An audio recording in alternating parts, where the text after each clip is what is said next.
Welcome to Ask and Learn.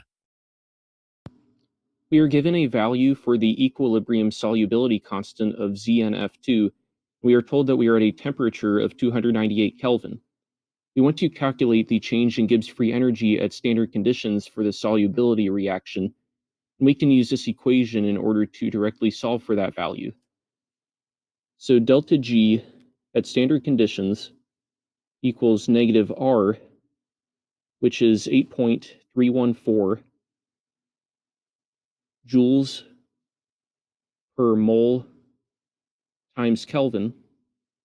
Multiply that by the temperature of 298 Kelvin.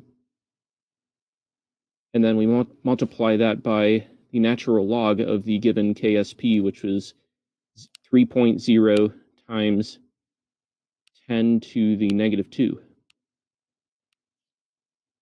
When we plug that in and cancel off units of Kelvin, we are left with final units of joules per mole.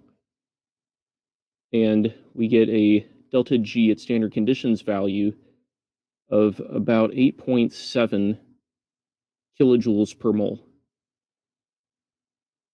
You can divide by 1,000 to convert from joules into kilojoules per mole if you want to. And the other part of this problem asks us if it's possible to prepare a solution containing Zn2 plus and F minus ions at their standard state concentrations. In order to determine this, we should begin by writing out the solubility reaction that is taking place in this problem, where we have solid ZnF2 reversibly going to Zn 2 plus ions in aqueous solution plus F minus ions in aqueous solution.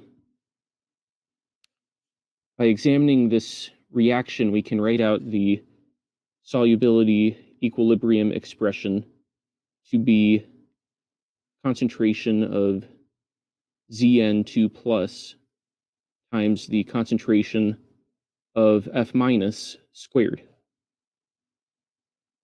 We are told that we want standard state concentrations of each one of these species.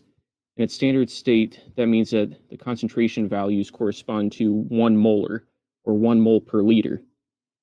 That means we can write out the reaction quotient Q using those values of 1 molar for each of these species in the KSP expression. So 1 mole per liter of Zn2 plus times 1 mole per liter of F minus squared comes out to a value of Q of 1. Now, if we can compare that value of Q, which is 1, to the value of KSP, which is the equilibrium constant at 3.0 times 10 to the negative 2, we can see that Q is greater than K. And when that's the case, the reaction shifts to the left. The way that we can see that is that delta G equals negative RT ln of K over Q. And so when Q is greater than K, this ratio becomes less than 1. When we take the ln of that, it becomes a negative value.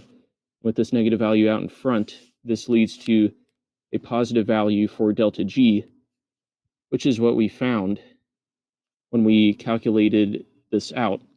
And that corresponds to a non-spontaneous reaction, which means that the reactants would be favored instead of the products, since we needed an input of energy in order to convert the reactants to the products.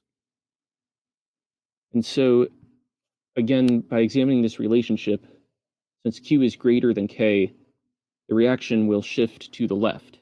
If Q were less than K, the reaction would shift to the right. And if Q were to equal K, then the reaction would be at equilibrium.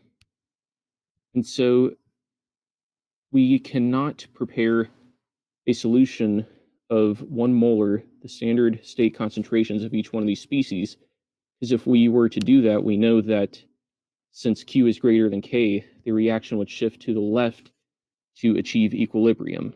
So if we were to try to prepare that solution, we would never be able to have it exist permanently because it would shift to the reactant side.